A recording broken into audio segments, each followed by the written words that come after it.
descended, and the floods came, and the winds blew, and they beat upon that house, and it fell not, for it was founded upon a rock.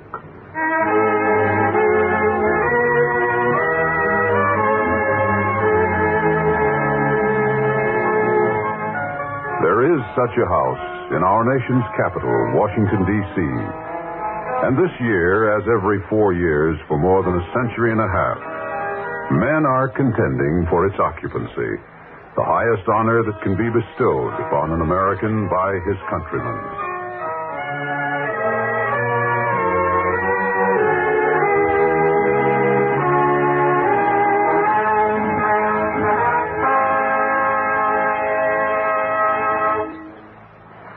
A workshop dedicated to man's imagination, the theater of the mind. The biography of that graceful yet indestructible symbol of our nation, the White House. Home of our presidents at 1600 Pennsylvania Avenue, Washington, D.C. Narrated by CBS News correspondent Alan Jackson.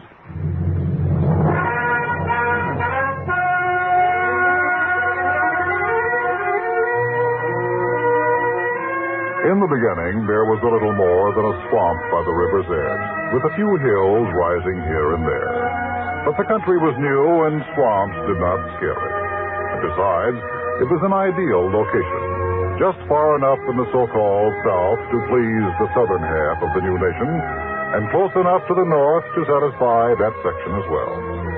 So, on one of the low hills bordering the Potomac and Anacostia rivers, our ancestors began to build a new capital.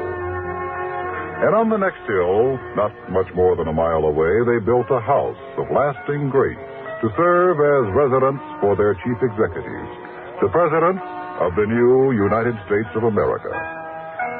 General Washington, the first president, personally picked the site for the house in which he himself was destined never to live.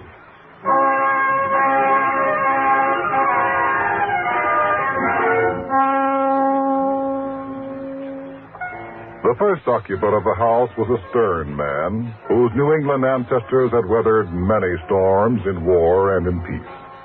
He was the second president of our new nation, and he moved into the house late in his single 4-year term. His name was John Adams. And when John Adams first passed through the entrance of the still unfinished building, he uttered a prayer, the sense of which he put down in a letter to his wife, Abigail. John Adams' prayer was ultimately carved over the fireplace in the state dining room by order of the one occupant of the house who has perhaps caused more debate than any other, Franklin Delano Roosevelt. And so it may be read today.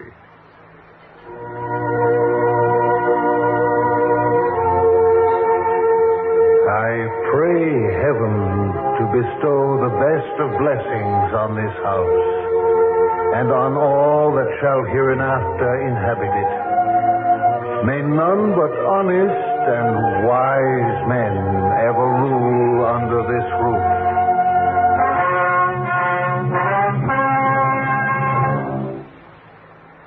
Executive Mansion, or the President's House, is what it became in the minds of the American people.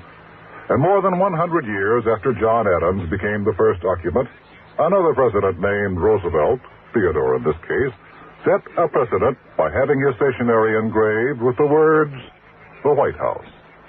The name, at first unofficial, originated with one of the many misadventures which have befallen the house during the 150-odd years of its life. In August 1814, British soldiers set the structure afire, ruining the interior and blackening the sandstone outer walls. When the house was reconstructed, a coat of white paint was applied to the exterior to cover the damage caused by smoke and flame, giving rise to the name by which we know the building today, the White House. The British attack took place during the presidency of James Madison, whose universally admired and attractive wife was the famed Dolly.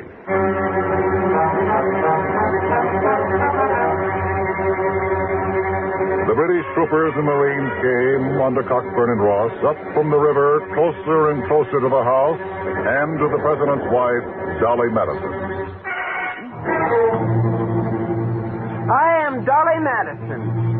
There are stories about me that I tucked the original copies of the Declaration of Independence and the Constitution into my bodice just before I ran from the burning house.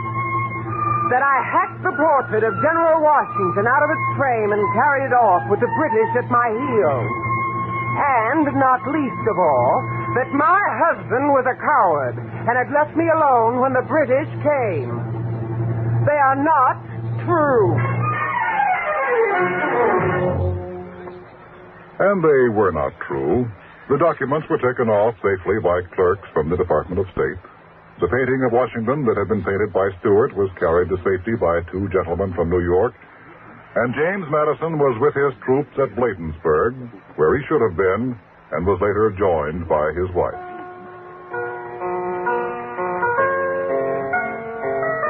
And so the house was burned, later to be rebuilt and become what is probably one of the best-loved structures in the world. But what was it like in the beginning, when John Adams and his wife Abigail arrived? The city of Washington at that time had a population of just 3,210, and the nation of just 5 million. There were no bathrooms, of course, and... Cold. It's so cold, John, and so damp, so terribly damp. It's that miserable swamp that surrounds us. I ordered that all the wood we had been able to get should be burned in the fireplaces so as to dry out the plaster before you came. But the damp still oozes from this confounded, porous Virginia freestone in the walls. But we'll need to keep all of 13 fires going, even with so few chambers finished or furnished. There's no wood to be had, Abby. Could we not use coal? We have a small supply, but I have not been able to get grates made for the fireplaces. John, do you know that there is no place at all to dry clothes? You'll just have to make do somehow, Abby. This is a wild new country we've come to. Oh, I'll manage. I'll just use the great audience chamber to hang our wash in. But it isn't these small inconveniences that worry me. What is it, then? It's you, John. Never have I seen you so disconsolate, so woebegone. And it's not the ague from the walls that makes you so. No, it's not. I suffer from a dampness of the soul. John, what a strange remark. I don't think I've ever known you to be sorry for yourself before. Not out loud. I'm not sorry for myself. But I never asked for this thankless task. I never sought the presidency. John! Oh, yes. I've been ambitious in my mind, but not in my heart. With all my heart and soul at this moment, I wish we were back in Milton, or in Brattle Street, or on the Braintree Farm. Let Mr. Jefferson have this cave of the winds.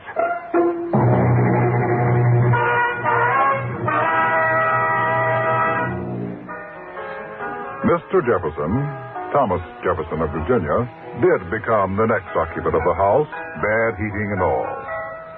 Jefferson, however, collaborated in plans for various additions to the house, most importantly for columned porticos, softening the somewhat severe aspects of the building from the north and the south. And his official dinners were renowned for their good food and wines and the good conversation that went with them.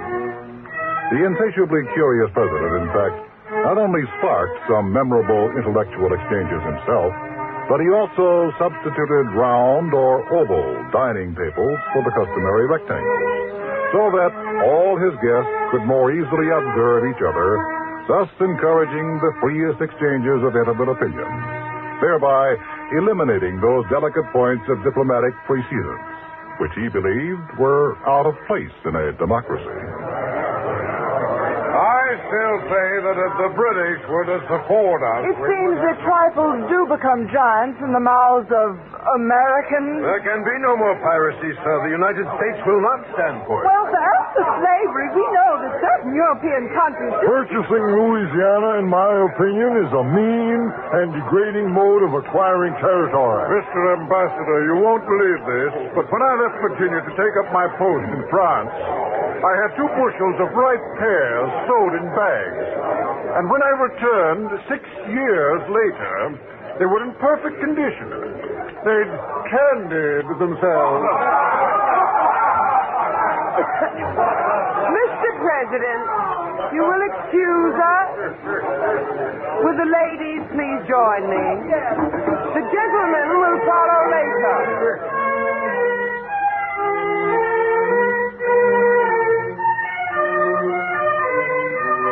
That was Dolly Madison, wife of James Madison, who at that time was a member of Jefferson's cabinet. Dolly was a borrowed hostess for the Jeffersons' formal dinners, for when Jefferson moved into the White House, he was a widower. After Jefferson served 2 terms, James Madison, his distinguished Secretary of State, succeeded him, and Dolly Madison became First Lady of the land.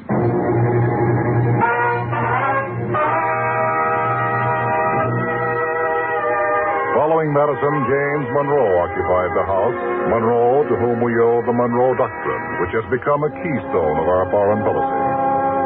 Of his wife, Virginia Courtwright Monroe, it was said that she was often frail and had to keep herself secluded in one of the bed or drawing rooms on the 2nd floor, among which were the Rose Room, the northeast corner bedroom, the northwest corner bedroom, the southwest corner drawing room, and the bedroom west of the book storage room. None of this, however, kept Mrs. Monroe from being one of the liveliest hostesses the house was ever to know.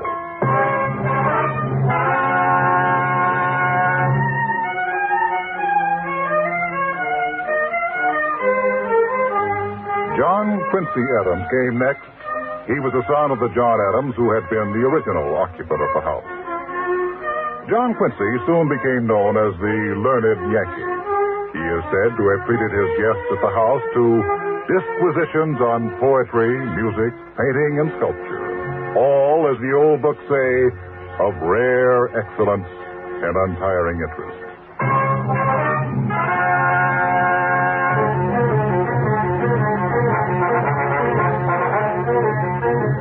Then a new kind of storm arose, a storm of votes and of voters, mostly out of what was then called the West. That is, the territory beyond the Appalachians. This was a part of their country which the cultured, eastern and southern states, still considered savage. But from it there came a census, born of a new consciousness of political power, and a Tennessean on horseback rode to the house in Washington in its wake. He was Andrew Jackson, and the house was destined to shake to a new rhythm as Old Hickory and his friends entered the house.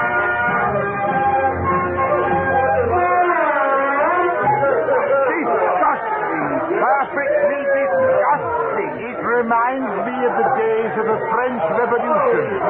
I say, have you noticed that woman, that huge monstrosity? Why, she's actually wiping her hands on the window frame. What was that? A chair, I fancy. The chairs are much too small for these bears to sit in. Have you seen the new president? Yes, I said, have you seen General Jackson? Only on his horse out on the avenue. He looked like a ghost. They say he has never recovered from the death of his wife. Good heavens! They've broken that beautiful French sofa. Well, the breaking of that sofa does seem to have quietened the mob a bit. Yes, this sort of thing would never do with us. Never. I don't suppose it would do in your country, gentlemen, but I find it a rather pleasing spectacle. Oh, really? Why, yes. This is the people's house, after all. Let them enjoy it for a day. And who might you be, sir? Might I ask? My name is Andrew Jackson. The General. Yes. Yes, I'm the one all this fuss is for. But I am very tired, gentlemen. It is a lonely life.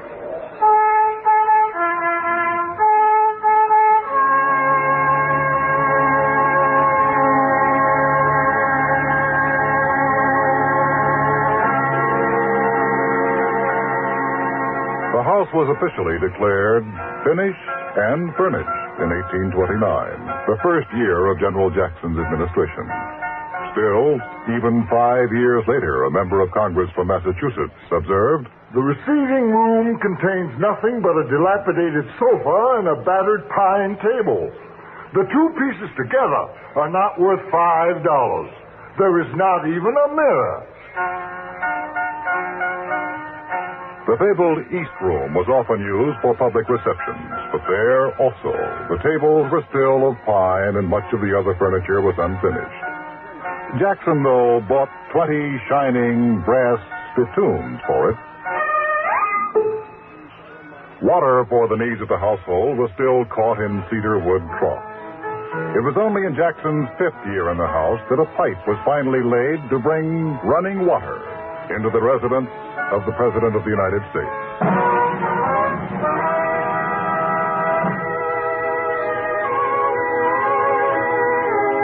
Jackson's successor was Martin Van Buren of New York.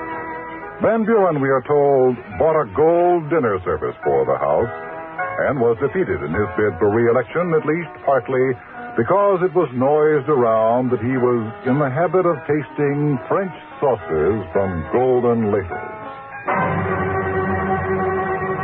After Van Buren came Tippecanoe, General William Henry Harrison. But he died after only 31 days in the house, too soon to leave an impress upon its character. And after Harrison came John Tyler, and after John Tyler came James Knox Polk. It was in Polk's time that gas lighting was installed in the house. Then Zachary Taylor, Millard Fillmore, Franklin Pierce, James Buchanan. And then a new man and a new party arisen from beyond the mountains, from the newly settled, harsh and hard-living prairie state, the area that we now call our Middle West, came Abraham Lincoln.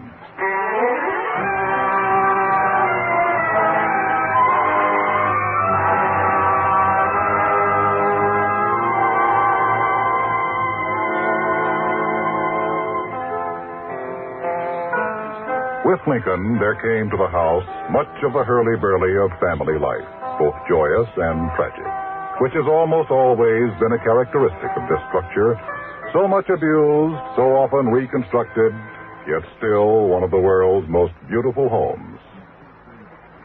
Lincoln's occupancy was dominated at all times by that most critical event, the war between the states.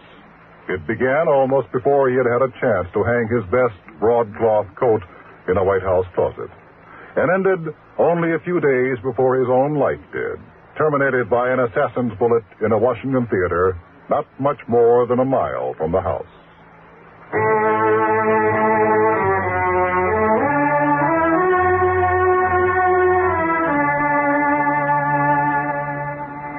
An awareness of the tragic war that was ravaging the country, North and South, was, of course, forever present in the house during Lincoln's time. It penetrated even to the children's quarters. The two young Lincoln boys, Tad and Willie, often played with two other children whose home was in Cincinnati, Ohio, and whose last name was Taft. One of these children, in fact, the one called William Howard, himself became President of the United States about 50 years later. There was a day when the four children made a doll out of some rags and old clothes and named it Jack. I think he should be shot at sunrise. What for? Sleeping on sentry duty. But you A can't... soldier in missing his duty must be punished. But Jack didn't do it. Not really. Let's ask the gardener here. I tell you, this is a pretty serious business. I don't believe anybody except the president could figure that one. The president? But the president, well, he's busy with the war. Well, seems to me that this here difference of opinion, you might say, it's got plenty to do with the war. Now, I got to see the president anyhow, so I reckon I'll ask him. The gardener did go to the president and returned with the following message. I seen the president, boys, and here's what he says. Now, looky here, I'll read it to you. The doll Jack is pardoned by order of the President A. Lincoln.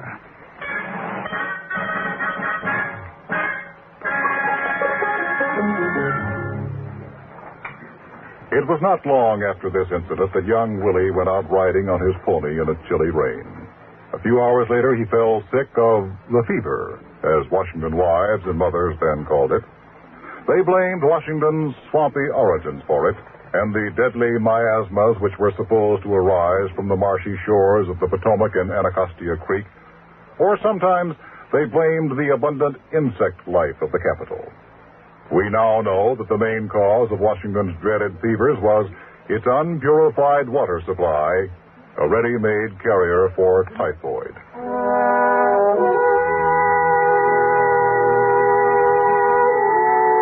Willie's illness occurred when he was only 11. It came during a particularly critical time in the war. Mrs. Elizabeth Keckley, a Negro housekeeper in the Lincoln household, worked day and night to save the boy. His parents did all they could. How is he? His forehead feels hotter, sir. My boy.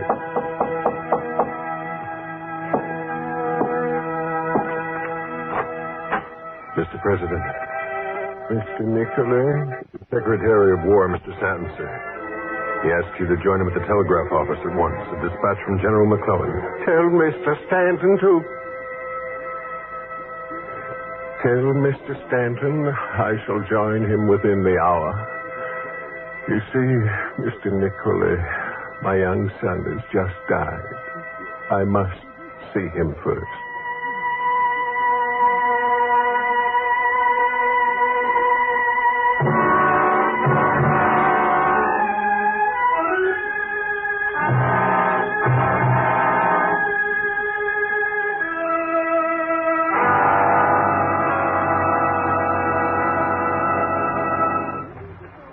But even tragedies do end sometime.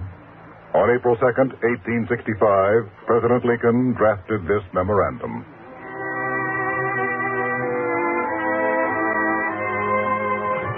Lieutenant General Ulysses Grant at Appomattox,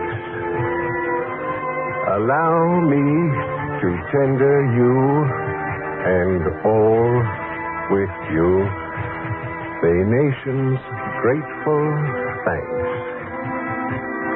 At your kind suggestion, I think I will visit you tomorrow. A. Lincoln.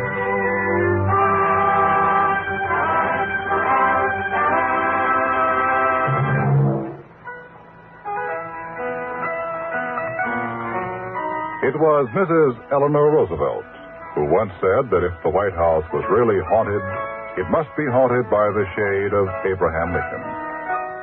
But there have been many other men who have paced the floors and carpetings of the house at 1600 Pennsylvania Avenue, paced the floor in the executive offices, which were originally located on the second floor of the house itself, but later moved to a specially built wing attached to the west facade, or between the executive office and the library, or the map room, or at night walking up and down the second floor corridor, past the doors to the family bedrooms, thinking, planning, and making decisions. Andrew Johnson, who bought Alaska for the nation. General Ulysses S. Grant, the man who had won the war. Rutherford Hayes of Ohio, who labored hard to strengthen the federal civil service. James Garfield, who was shot less than 4 months after taking office in 1881, the same year that the first elevator was installed in the house. Chester Arthur, an attorney, interested in civil rights, and the man who ordered a silver ceiling for the east room of the house, designed by Tiffany of New York. And Grover Cleveland, the only man ever to occupy the house for 2 non-continuous 4-year periods. The first president ever to be married in the house.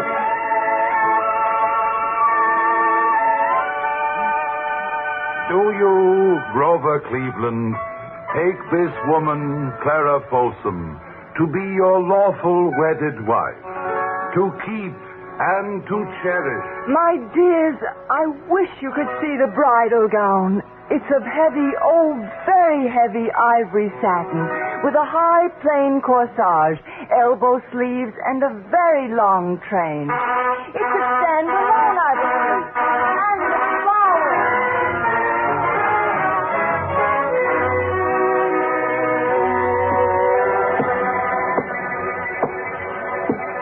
These are the footsteps of men of terrible responsibility. Men who gave themselves to their country. Men who in passing have left their imprint in the house of the president.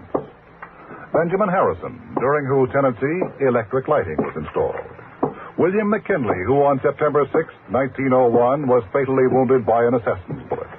Theodore Roosevelt, the hero of San Juan, who attended to his house by fireproofing the first floor and building a new roof for the third. William Howard Taft, who had played with Lincoln's boys nearly 50 years before. Those are the footsteps that could be heard as President Wilson walked in the so-called Lincoln study on an evening in the spring of 1917. Good evening, Colonel House. Good evening, Mr. President. Sir, I've heard that you've made up your mind, sir. I have, Colonel. I shall ask Congress tomorrow to recognize that a state of war exists with Germany, my friend. Let me read to you part of the message I shall deliver to Congress tomorrow. It is a fearful thing to lead this great, peaceful people into war. But the right is more precious than peace, and we shall fight for the things we have always carried nearest our hearts and fortunes. With the pride of those who know that the day has come when America is privileged to spend her blood and might for the principles that gave her birth and happiness, and the peace which she has treasured. God helping her, she can do no other.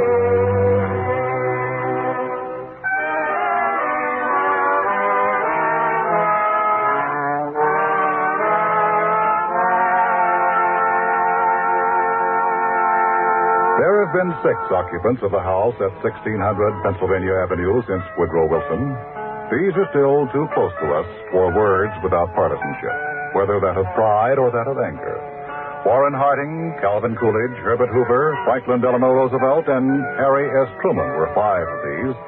And during their time, the house was faltering in all its joints, slipping sidewise and bottomwise into the old district swamp. Plaster crumbled, ceilings cracked, and a piano belonging to President Truman's daughter, Margaret, once threatened to fall through the second floor.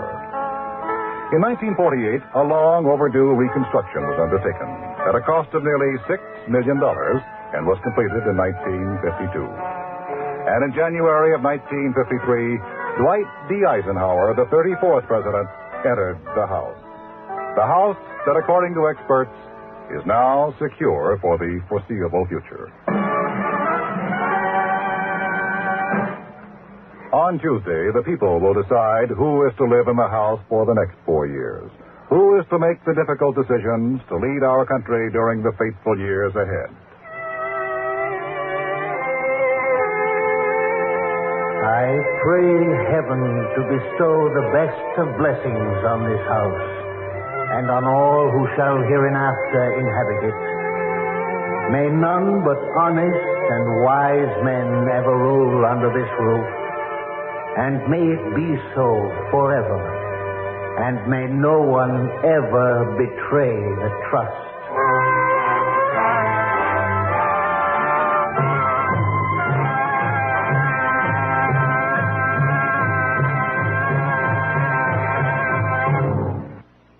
Is Alan Jackson. A big job awaits the man who will reside at 1600 Pennsylvania Avenue during the 4 years just ahead. On Tuesday next, be sure to vote for the candidate of your choice. And remember, as soon as you have cast your ballot, those of us who make up CBS Radio's team of CBS News correspondents, aided by the mathematical wizardry of the famous Univac machine, will be on the job reporting the election story just as quickly as it develops. You have been listening to the CBS Radio Workshop, and 1600 Pennsylvania Avenue, The Story of the White House. Written by George H. Faulkner, with music arranged and conducted by Charles Paul. Narrated by CBS News correspondent Alan Jackson, and produced and directed in New York by Paul Roberts.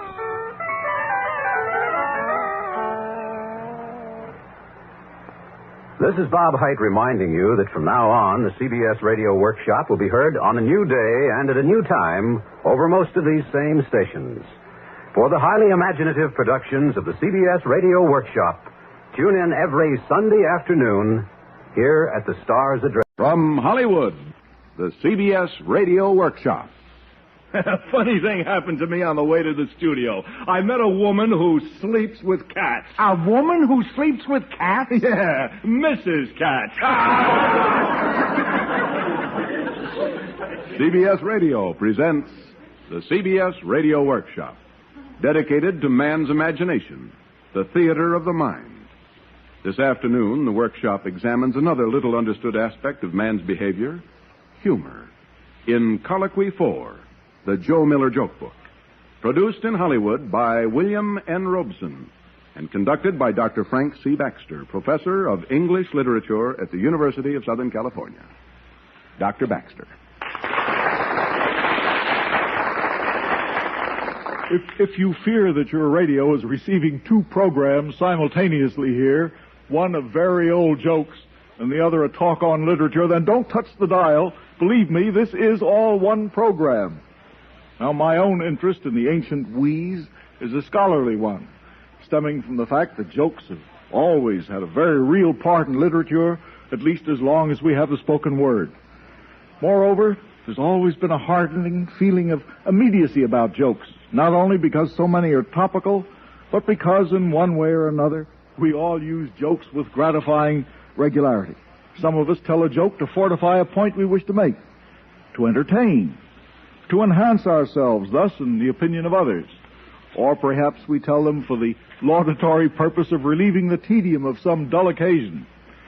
Now, I can best show you what I mean by bringing you a few examples, perhaps, of a classic joke, a classic teller, and a typical occasion. Let's start with a man who's almost a semi-pro in the field, the after-dinner speaker. Friends, put away your watches. I'm not going to talk for an hour. In fact, the brevity of my remarks reminds me of what Abe Lincoln once said when his tailor suggested maybe Lincoln's legs were too long. No, Sam, the president said. I reckon they're just long enough. They reach the ground, don't they?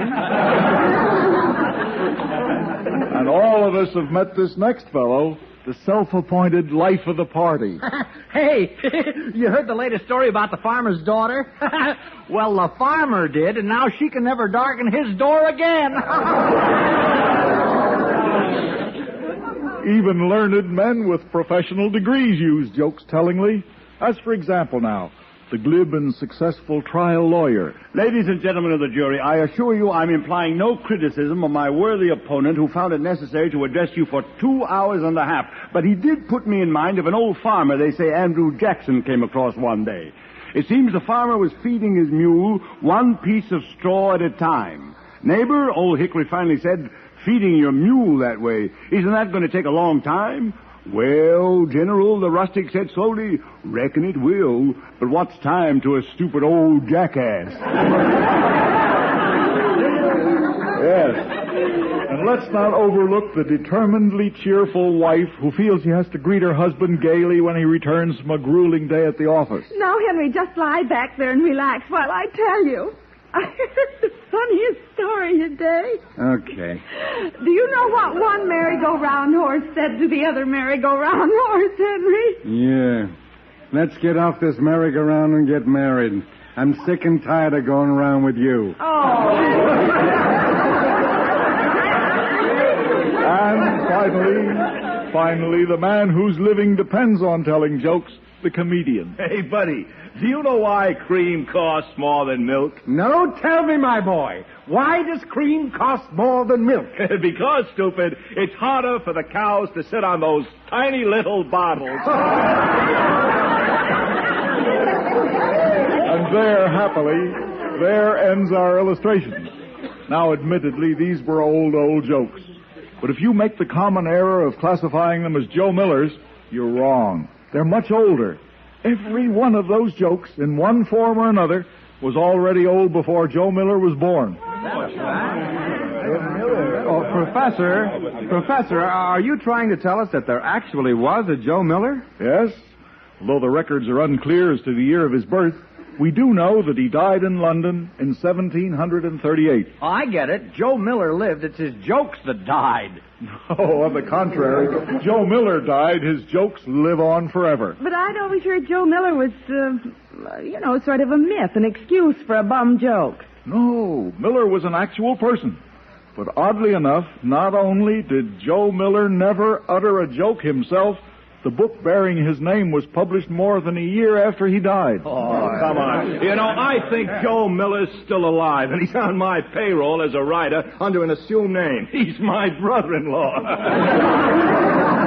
Dr. Baxter, you made some pretty fantastic allegations. Are you able to prove any part of them? Well, yes, Counselor.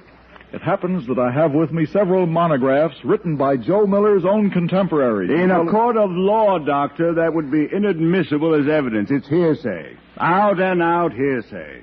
However, since you claim he's dead, acceptable proof would be the corpus itself. Oh, that's pretty ridiculous, isn't it? Even for a lawyer? It isn't quite as impossible as it might at first seem. Oh, now what sort of mumbo-jumbo is that? Either you can produce Joe Miller or you cannot. You know, I don't see why I shouldn't try to produce him in this Bridie Murphy age of supersonic animation, automation, mechanical brains, technology more baffling than Merlin. Even though I do not pretend myself to be a pure scientist, merely a sometime student, this cause is a worthy one, and the end, if I succeed in materializing Joe Miller, merits the means. And the means are never very far away these days. Now, here beside me, I just happen to have a mammoth mechanical brain. I insert this punch card in it. I depress button A, so. I throw the switch marked go, go, go. And behold, we get... Joe Miller here. Can you read me? Yes, Joe. We read you 5 by 5. This is Dr. Frank Baxter of the University of Southern California. Ah, yes, Doctor. Is there some service I am able to perform for you? Some forgotten speech of Will Shakespeare's or Ben Jonson, perchance? No, Joe, not today. But right now, I'd like you to drop down here. It is down, isn't it, Joe? There it is. Good. Well, then would you drop down for a few moments? Provide the answers to the questions I have for you? Well, so be it, good doctor. Can you direct me to your meeting place? Well, now, let's see. Let me focus. Yes. Now, go past that first thunderhead on the left, turn sharp at that fluffy gathering of cumulus, and then slide down the slightly tarnished rainbow, straight ahead. Ah, yes, friend Baxter. I see it now. Roger, Wilco, and out.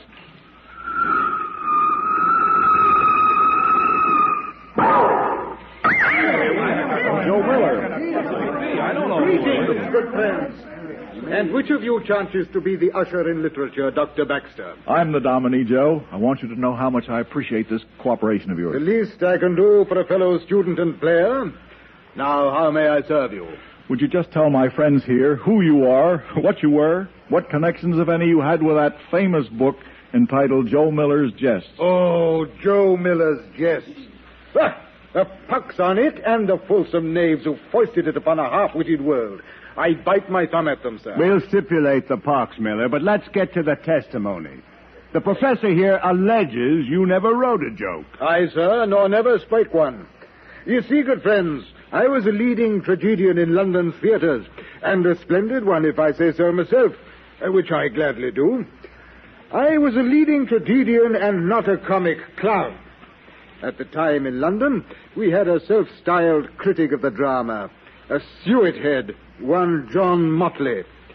Motley was an habitué of a tavern I frequented, which was the gathering place for all the mountebanks and roisterers from the Theatres Royal of Covent Garden and Drury Lane. John Gay, he who wrote The Beggar's Opera, among other things. Mr. Professor Lacey, all of them, The actors, the writers of midday. This was that famous public house on Portsmouth Street? Aye, friend Dominic.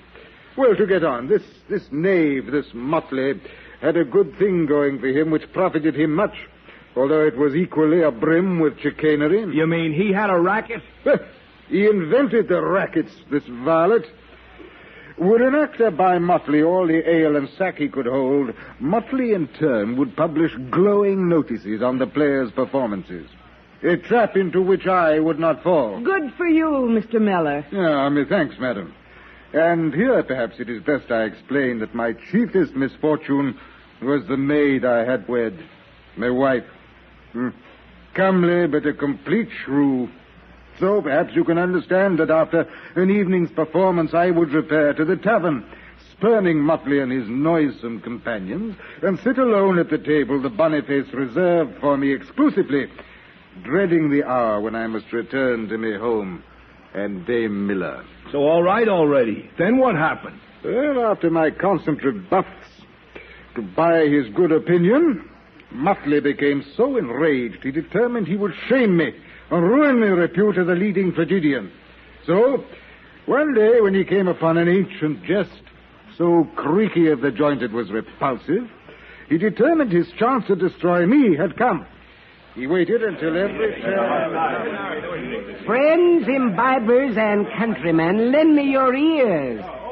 I have a jest to tell you. A rib tickler just told me by that ever-popular tragedian, none other than Joe Miller.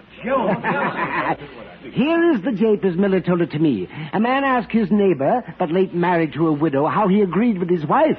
Marvelous well, the neighbor replied, when I am merry, she is merry. When I am sad, she is sad. For when I go out, I am merry to go from her. And when I return, she is sad to see me. Thus, instead of being greeted with groans and catcalls, Motley was filled with amaze to find he had evoked gales of leg-slapping laughter. Bitter and baffled, he managed to get aside John Gay and beseeched him to explain this unexpected outburst of mirth. Holding his sides, Gay managed his explanation. Oh, friend Motley, don't you see? It isn't a horrid jest. What makes it comical is that a vinegar visage like that henpecked Miller should tell it. Aye, Motley, that's what makes it funny. Joe Miller telling any joke. And there I was, hoist by Motley's own petard. They didn't blame you for the bad joke, Mr. Miller? Nay, madam, to the contrary. They found that to ascribe a jest to me was better insurance than had it been written by Lloyd's Coffee House. So from that night on, all ancient japes told in the city were laid at my door. But Motley, at first deflated, finally wreaked his revenge on me. Well, how did he do that, Joe? So identified did I become with jests and jibes that my very presence in a play would set an audience to convulsions. And since I was a tragedian, soon no theatrical manager in London would give me employ. I died not too long after, a broken man. Well, granting all that, you still haven't explained that book bearing your name. Aye, I come now to that, sirrah. Upon my demise, one Thaddeus Reed, a shrewd publisher of folios, sought out Motley and proposed he collect the deadliest of the jokes being told and publish them as Joe Miller's. Motley refused to have anything to do with the publication which might perpetuate my name until Reed tempted him with visions of heady profits. Motley, lend ear to me. There is a fortune in the book of jests. I will not be associated with Joe Miller, that penurious, unfriendly, untalented... Not for, say, £100. Not for £1,000. How much, friend Reed? From a book of jokes? I know not, except the rewards are limitless. Recall you Miles Coverdale's Bible, published in 1535. Oh, yes? Coverdale obtained the funds to publish the Bible by issuing a collection of jokes 9 years earlier. The one he clept 100 Merry Tales. And a century ago, in 1630, the court jester Archie Armstrong published his book, and both volumes still are in good demand at the stores. Well, John, will you join me in this enterprise? Aye, but on one condition. All London knows of my distaste for Joe Miller, and I do not wish to be made a laughingstock. I shall set down these jokes, but not under my own name. We shall create a pseudonym for the acknowledged editor. Excellent, John. And there you have the entire sordid story of Joe Miller's Jests, or the Wits Varimicum, edited by Elijah Jenkins, Esquire, and published by T. Reed, Anno Domini 1739. No, Joe, that was a story well told indeed. Thank you, Dr. Baxter, one and all. And now my duty has been discharged. I must be going, forsooth. How forsooth are you going, Joe? A plague on you, sir. A pox and a plague on all hollow heads who practice what never did I preach. Milady, esteemed gentlemen, it is past the time when I must return. Parting is such sweet sorrow. Joe, wait. I feel I should repay you somehow for all the trouble to which we've put you. Goodbye! Hey, he's gone. Just vanished. Well, can you blame even him after that gosh awful pun of yours? How forsooth are you going? True, the pun is the lowest form of wit. Well, perhaps, but certainly Shakespeare used many puns. The great John Milton even had Satan make them. Puns are the basis of a lot of good humor. Like the joke I opened up with. You all laughed at it. The one about Mrs. Katz. Well, that wasn't a bad joke. Yet there's another, perhaps more acceptable version if you'd care to hear it. Yeah, I'd like to hear it. Very well, then. May I ask our joke demonstrators for version 13B of the Mrs. Katz joke? I never thought I'd get here. I was just attacked by a man-eating rabbit. A man-eating rabbit? Yeah, I was in a restaurant and a man-eating rabbit threw a punch at me. That was pretty good, Doctor. But, was it original? Heaven forbid. This, like most jokes, is what is technically known as a switcheroo. Now, let me show you how this is done historically. Joe Miller's joke number 99, please. A lady questioned about her age affirmed she was 40 and called upon a gentleman for his opinion. I do not doubt it, madam, replied he, because have I not heard you say so the last 10 years? Now, let's see where Mr. Motley got it to include in the Joe Miller jests. Let's have the parallel joke from Armstrong's book, published 1630, please. A court lady at dinner, and speaking of her age, said she was 40. One gallant, on hearing this, whispered to his companion, I have not the faith to disbelieve her, for I've heard her say so any time these 10 years. That's no switch, Doctor. That's out-and-out stealing. Even the numbers, 40 and 10. Yes, but the theft was Armstrong's, because that joke, the joke he took his joke from, was current back in Latin times and Roman times and Cicero's day, and it went like this. O noble Cicero, Fabia Dolabella saith she is but 30 summers. Would this be true? It must be true, for I have heard it these last 20 years. Are there other examples, Doctor? Yes, come on, Professor. I've got my pencil and notebook all ready, but they've got to be better than that. Oh, there are dozens of examples, hundreds. Some I can't even quote because of the robustness of Elizabethan humor, and others which today are interesting, not for their shimmering wit, but only to scholars who seek sources. There are several jokes appearing in The 100 Merry Tales, printed in 1500. That's a book that Shakespeare knew and referred to, by the way. The 100 Merry Tales of 1500, there are jokes there, as well as in Archie Armstrong and Joe Miller, all similar, if not the same, and few of them are funny today. Well, if they were funny once, Doctor, why aren't they today? Let me give you one final example. Now, here's another joke, just as it appears in Armstrong's 17th century book. Two Dutchmen, one very tall, the other of exceeding low stature, were walking together. A pleasant gentleman, seeing them, said to his friend, Yonder go High Germany and the Low Countries. You call that a joke, Doctor? Yes, at one time it was a joke, and a good joke, and it enjoyed great vogue. But now, using it as a springboard, let's take a much more recent version, which dates back only a few years, when the American theater man Marcus Lowe and the producer Lee Shubert were familiar figures on Broadway. Now, Marcus Lowe and Lee Shubert happened to pass one day, and this was their greeting. Hi, Lee. Hi, Lowe. So you see that Will Shakespeare was right when he wrote in Love's Labour's Lost, a jest's prosperity lies in the ear of him who hears it, never in the tongue of him who makes it. Yes, Doctor, but you're quoting Shakespeare, of course. Haven't you a theory of your own about what's funny and why? Well, as a matter of fact, I have a lot of theories. Well, this is a dangerous business. Now, if one of you will be good enough to move that chopping block a little closer, I'll loosen my collar and lay my neck on the block. Okay, Professor. Let's not keep a frantic world in suspenders waiting for it. Let's have it. Have you given your theory a name, Doctor?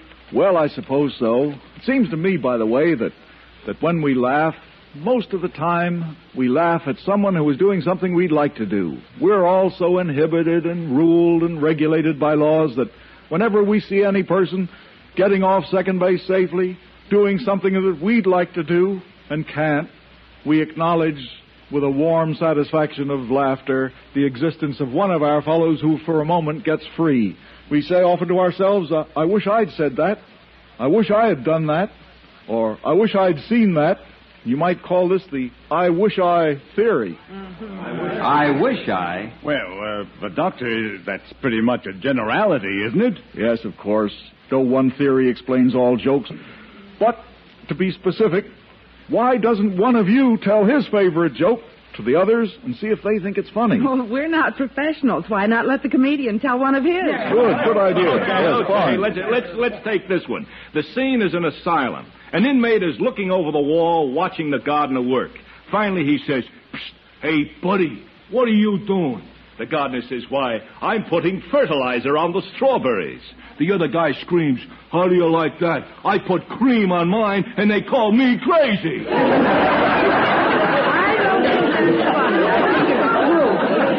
applying Dr. Baxter's I wish I theory, I wish I hadn't heard it. You don't know what's funny and what isn't. Well, let's see if we do or not. I'll tell one I know knocks him in the aisles.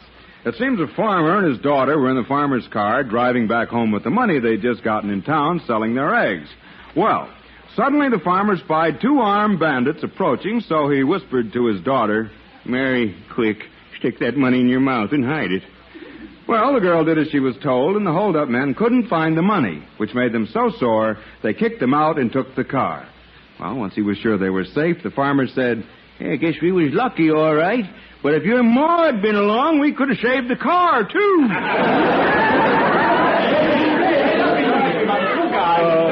Gentlemen, can't we have some order here?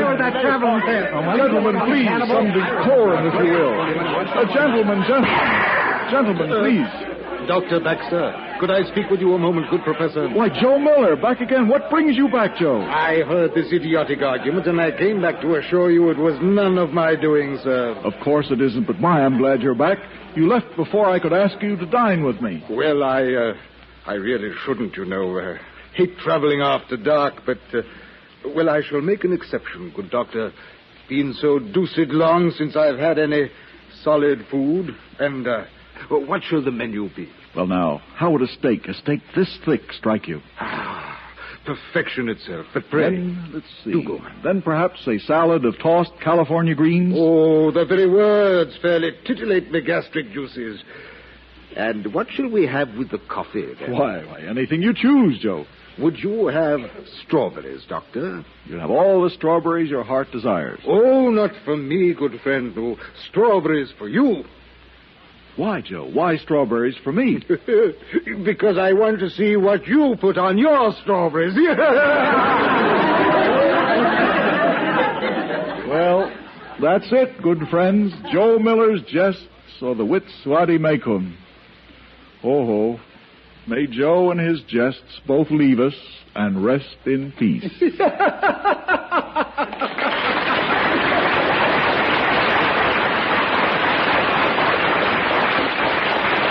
You've been listening to the CBS Radio Workshop's production of Colloquy 4, the Joe Miller Joke Book, with Dr. Frank C. Baxter, Professor of English Literature at the University of Southern California. Colloquy 4 was written, directed in Hollywood by Paul Franklin. Included in the cast were Virginia Gregg, Joe Kearns, Peter Leeds, Ben Wright, Dawes Butler, Howard McNear, Jay Novello, and Joe Forte. Sound effects by Gus Bays.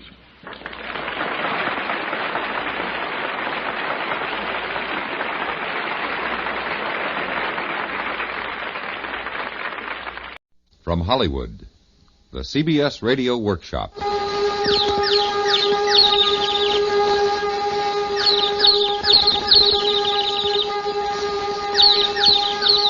This is Radio Rhodesia, broadcasting on the mega, micro, and strato beams.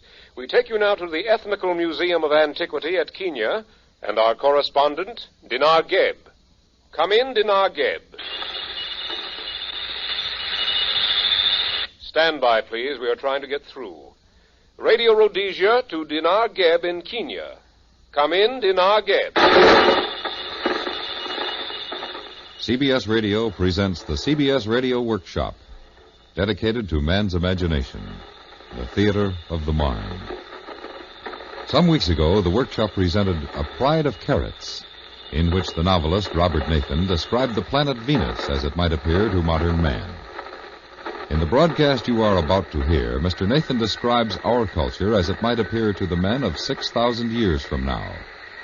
Based upon the story in the current issue of Harper's Magazine, here is Mr. Nathan's report on the We-Uns. This is Dinar Geb speaking from the Great Hall of the Ethnical Museum of Antiquity at Kenya. If my voice sounds a little strange to you, it's because I've become infected with the excitement of the scholars gathered here to receive the reports from the field expeditions on the Great West Continent. As you know, as part of the worldwide celebration of this astrophysical year of 7956 A.D., teams of archaeologists have been working for months in the tumuli, or city mounds, of the uninhabited continent. Our staff correspondents are with them now at the tumulus of Enyok, at Shaago, at Loose Angles, and at Pound Laundry. In just a moment, you'll hear them in person. But first, standing beside me at this microphone is Sra Bahan Bolek, Chancellor of Education and Curator of the Museum. Sra Bolek, would you care to give our listeners some hint as to what discoveries may be announced today? No, Sra Geb, that would be cheating. Yes, I suppose it would. But I will say this. I believe we all agree that we have come to a great distance in understanding the We-Uns since the first artifacts were dug up in the city mound of Boxtin, or as some prefer to pronounce it, Boston, nearly 200 years ago. They're the ones in this case, are they not? That's right. An ivory cross attached to some beads and a rusted iron wheel apparently designed to run along some kind of track. But alas, scarcely enough upon which to postulate a culture or project a civilization. And so, for more than a century, the Great West Continent has kept its secret. But during that time, other discoveries were made, were they not? Oh, yes. From time to time, hunters, prospectors, and other adventurers returned from that deserted and forbidding land with fragments of scrolls. But they were completely meaningless hieroglyphs until the discovery, some years ago, of the talking disk of Orleans. Orleans. That's the city mound at the extreme south of the Great West Continent, isn't it? Exactly. At the mouth of the immensely wide, dry river, the Misses. It was there, in the winter of 7940, that an expedition under my esteemed colleague Han Shui discovered the disk in an astonishing state of preservation. Since the disk of Orleans gave us our first indication of the identity of the people of We, I thought perhaps it would not be inappropriate to hear it now. An excellent idea. Is that the original you have there? Oh, my, no. This is a copy, a transcription of it. The original is never removed from the vaults of the museum, but it is a faithful copy. Listen. Now, We-Uns knows, and they-uns knows, too, down deep in they-uns' hearts, that We-Uns ain't gonna let they-uns tell us-uns how to run things down here. We all can manage us-uns' own affairs, and no damn Yankee from the north is gonna tell us-uns nothing. Well, that's mighty interesting, Sra Bolek. Mighty interesting. But what does it mean? Well, its actual meaning is obscure. But don't you realize that this human voice speaking to us from 6,000 years ago has uttered the sound of every letter symbol in all the glyphs and scrolls we have discovered? We know now, thanks to the great deductive scholarship of Sra Han Shui, that these people, who so often inscribed their scrolls with the letters U, S, A, referred to themselves as We-Uns. We did not know how to pronounce USA prior to the discovery of the Disc of Orleans. Now we know that USANS is incorrect, and the symbols USA are properly pronounced We-Uns. Well, thank you, Sra Bolek. I believe Sra Han Shui is at the City Mound of Chicago right now with our Radio Rhodesia reporter, Hule Benneker. Take it away, Hule. Thank you, Dinar Geb. This is Hule Benneker at the Chicago excavation. And here is the distinguished professor and dean of the Advanced School of Primitive Languages of Kenya University, Sra Han Shui. Greetings to my colleagues in the field as well as back home. This is indeed a great and proud day for me. I have found another disc. Just as the talking disc of Orleans gave us the secret of the We-Uns language, I believe the singing disc of Chicago may indicate what the music of the We-Uns was. There seems to be an inscription on the disc, Sra Shui. What does it say? It is somewhat unclear. The nearest I can make out, it says, Blue Sway Shoe by Avis Paisley. Sold 1,000,000 copies. What does it mean? I haven't the slightest idea, but let's listen to the music. Well, it's one for the money, two for the show. But really get ready now. Go, cat, go, but don't you step on my blue suede shoe. That's music? Primitive, isn't it? Most rudimentary. Yes, but I'd hardly call it music. Hello, Han Shui. Hello, friend Shui. Can you hear me? Yes, who is it? Bon Bolek at Kenya. Congratulations on your find. Oh, thank you, my old friend. But I'm afraid you're mistaken. Mistaken? Yes, that's not music. That's a religious ceremony. What? Yes, you have misread the inscription. It is not Avis Paisley. It must be Ephus Fresley. Fresley? Yes. Don't you remember my translation of the Enoch scroll regarding a great religious festival? I quote, "And Fresley threw his head back and commenced, and did cause them by rock and roll to give out cries and screams loudly in the aisles and corridors, all in syncope," unquote. You are right as always, Rob Bolek. I had thought it was music. I doubt if the We-Uns had any music, but your find is more important, for it proves they had a religion. And now, after that unscheduled but exceedingly interesting interchange between two longtime friends and associates, we continue our report on the We-Uns from the far edge of the continent. Our next pickup is from Loose Angles, or as some translators prefer, Loose Ankles, at the edge of the great Western Ocean. We take you there now. The next voice you will hear will be of our staff correspondent, Yush Ertebi. Thank you, Hule Benneker in Chicago. This is Yush Ertebi speaking to you from the excavations near the bleak brown hills of Loose Angles. And here beside me is the head of this particular expedition and the only woman scientist participating, Ceres Besnev, the brilliant dean of advanced femininity at the University of Zagora. Hello there. I was most interested in the comments Sarah Bahan Bolek just made upon the religious significance of the find at the Chicago dig. Because out here, we too have come upon objects which have for the first time led us to believe that the We-Uns did indeed have a primitive religion. You are referring to the golden idols? Precisely. Repeatedly in the kitchen middens of smaller communities surrounding Loose Angles, we have dug up these small gilded statues cast away among the pottery sherds and other refuse.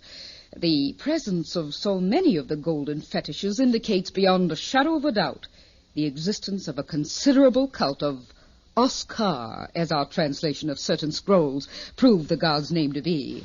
So for several months we've been searching for the temple of this god, particularly in this area of Holy Wood, which by its very name indicates that it was once a place of veneration and worship. I believe I can safely report to you today that we have unearthed the temple of Oscar. It is not large as temples go, but it is distinguished from all the others in archaeological history in one important respect. You see, one expects to read the record of vanished races on the walls or frescoed ceilings of ancient temples. Here the record has been placed on the floor. The court is laid out in squares, and in each square are the imprints of feet and hands and words. What do they signify? My specialty is archaeology, not hieroglyphs. But my guess is that they were incantations to the god Oscar. The footprints were perhaps those of his priests, or perhaps sacrificial victims. Can you translate any of them? Well, I can try. Here's one that says, Gloria Swan Song. Utter gibberish. Look at this one. There's the imprint of what looks like spectacles. Yes, that one says, Har Old Yoid. And there's one which looks like a large human nose.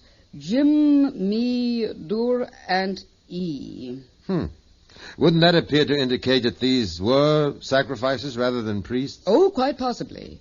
Certainly some of them at least appear to have been put through a humiliating ordeal to prove their devotion to this ancient god Oscar. Thank you, Celeste Besnev. And now this is Yush Ertebi returning you to Dinar Geb in Kenya. Back once more at the Great Hall of Kenya Museum. Shra Bullock has been joined by his colleague Shra Hap Bukong of the Libya Academy of Geophysical Sciences. Well, Shraz, what do you think of the field reports so far? Splendid, splendid.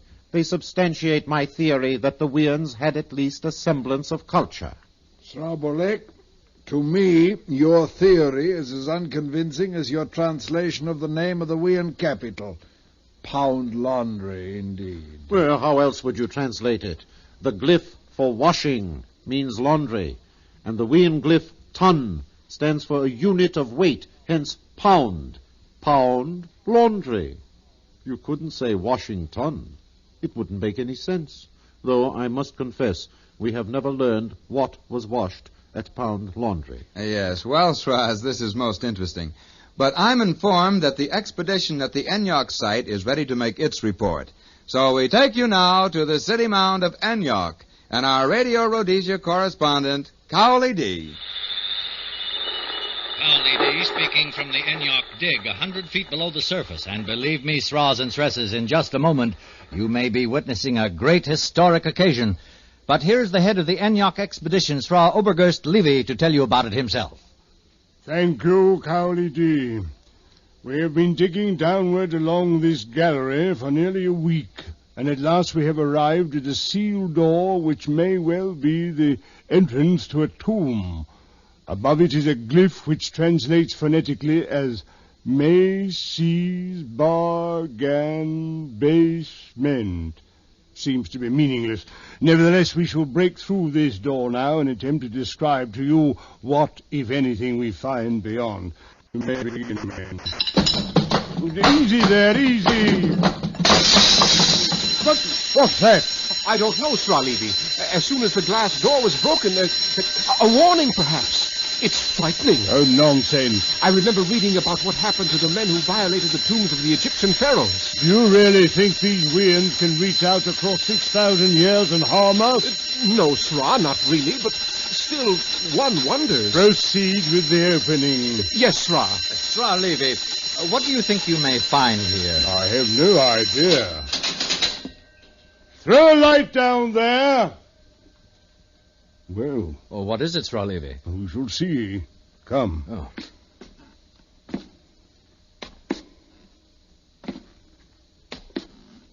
Yes. Yes, it is indeed a tomb. A tomb? Yes. Look. Will you look? On these racks here. Garments.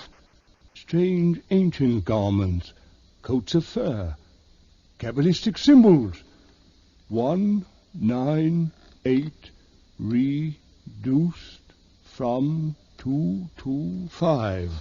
Yes, and over there, tiny effigies, tiny wagons. And here, bowls and cooking pots in perfect condition. There appear to be more chambers beyond. Is there any indication of sarcophagi or mummies? None so far, Sra. Mummies? Oh, yes. You will recall that it was the custom of many ancient people to bury their kings along with their retinue and their household goods to assure them comfort and companionship in the next world.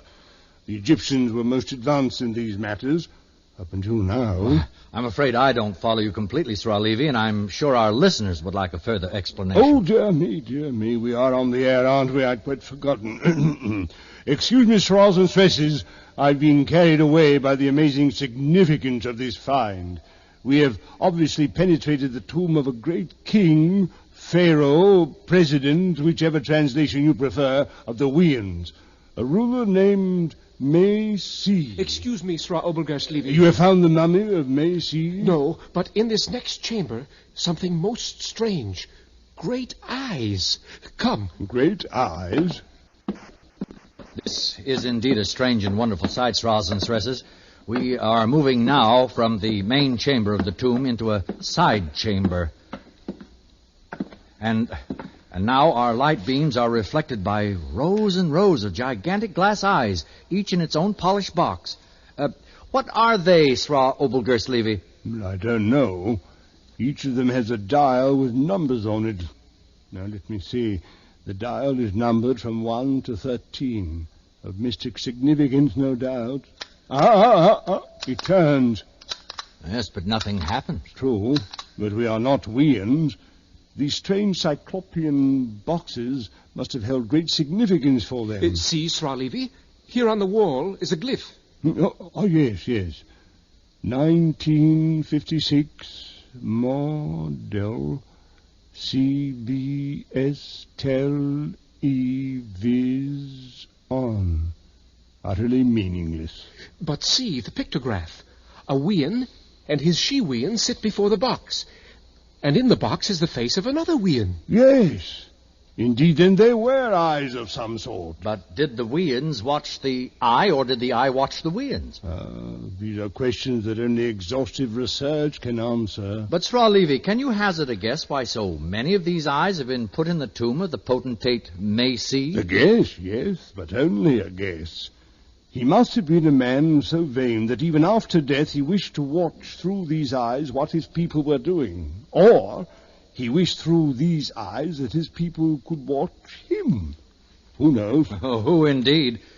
And now, Sra Obelgerst-Levy, would you say that the discovery of this tomb of May-See overshadows in importance your unearthing of the great lintel and your translation of its message, which has indicated how the We-Uns met their end? Indeed I would. We had hoped to broadcast from the site of the temple, but of course we can't be two places at once. No, we can't. But Sra Bahan Bolek, back home at the museum, already has my report on the temple's inscription. I'm sure he will be glad to give it. Frankly, I am unwilling to tear myself away from all these ancient splendors. I quite understand, Sra Levy. So this is Cowley D at the tomb of May-See in Enyok, returning you to the Kenya Museum and Dinar Geb. Thank you, Cowley D. and Sra Obelgerst-Levy, for an exciting remote. And now, Sra Bahan Bolek, I wonder if you'd be good enough to follow Sra Levy's suggestion. Suggestion? Yes, the report on the temple inscription at Enyok. Yes, of course. I must confess, I was so carried away with the magnitude of this newest find, I'd quite forgotten. Well, now for the other great discovery of Sra Obelgerst-Levy. We now have definite proof of how the We-Uns perished. For weeks, Sra Obelgerst-Levy has been excavating a great temple not far from where he has now discovered the tomb of May-See. Last week, he gave me, in all confidence, the intelligence he has now asked me to divulge. On the lintel of this temple, he has found this fragmentary glyph, which he translates as follows: Snow, nor rain, nor gloom of night, their appointed rounds. That is pretty obscure. Well, Sra Bukong, it is incomplete. Some of the hieroglyphs are missing. Their appointed rounds. What does that mean? Well, first, you must realize, Sra Bukong, that the R and the W are readily interchangeable in both the Hittite and the Hivite languages. You will then admit this may be so in the ancient We-Un language. For the sake of argument. Very well, then. Instead of their appointed rounds, the phrase may well mean their pointed wounds, may it not? It might, but what about the rest of it? Well, the word nor can be considered north, and the word gloom could be translated doom, and night, fright. Then what have you got? The tragic story of the end of the We-Uns. The north snow, the north rain, the north doom of fright, their pointed wounds. In other words, invaders from the north have annihilated the inhabitants. That sounds pretty glib to me. Not when you remember the talking disc of Orleans. Let me recall those historic and prophetic words to you. We-Uns knows what us'ns want. We all's gonna get it. And no damn Yankee from the north is gonna tell us nothing.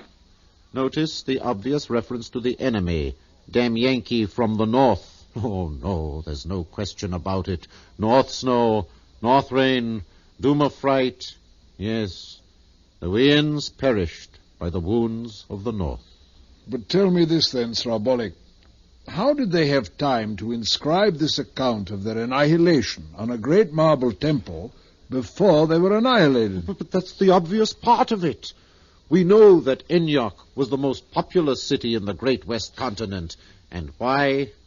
Because at the end it was bursting with refugees.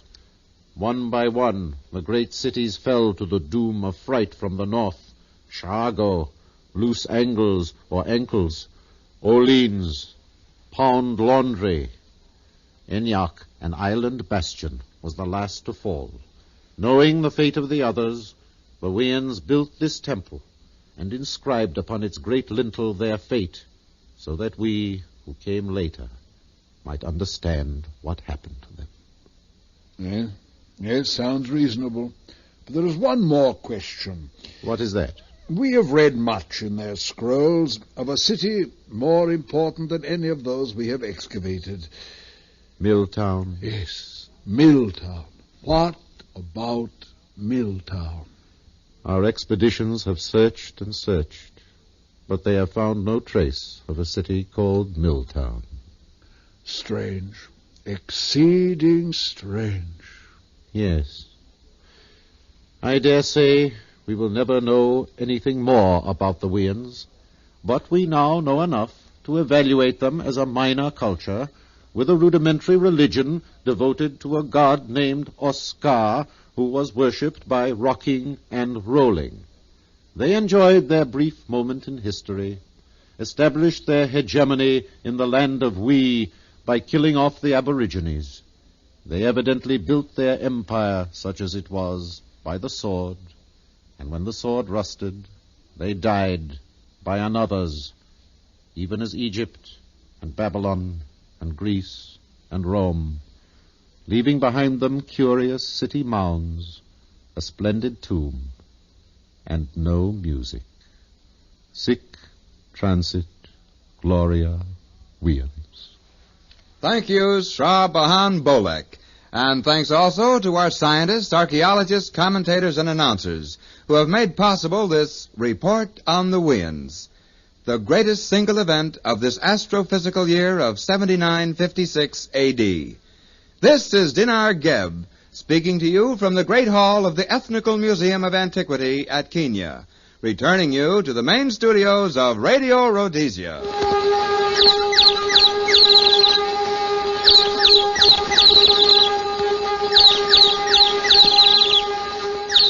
The CBS Radio Workshop is produced and directed in Hollywood by William N. Robeson. Report on the We-Uns by Robert Nathan appears in the current issue of Harper's Magazine. The radio version was written by Mr. Robeson and Fran van Hartesveld. The scientists and commentators of 6,000 Years From Now included June Foray, Byron Kane, Dawes Butler, Edgar Barrier, Jay Novello, Joe Kearns, Joe DeSantis, and Hans Conrad. Next week from New York, the CBS Radio Workshop will present The Growth of Our Nation, the story of the development of America told in sound effects. Be with us then, won't you? Every Sunday evening, current events come into sharper focus as prominent Washington personalities are interviewed by a battery of top-flight reporters on the CBS Public Affairs feature, Face the Nation. Hear Face the Nation over most of these same stations tonight. Stay tuned for Suspense, which follows immediately over most of these same stations.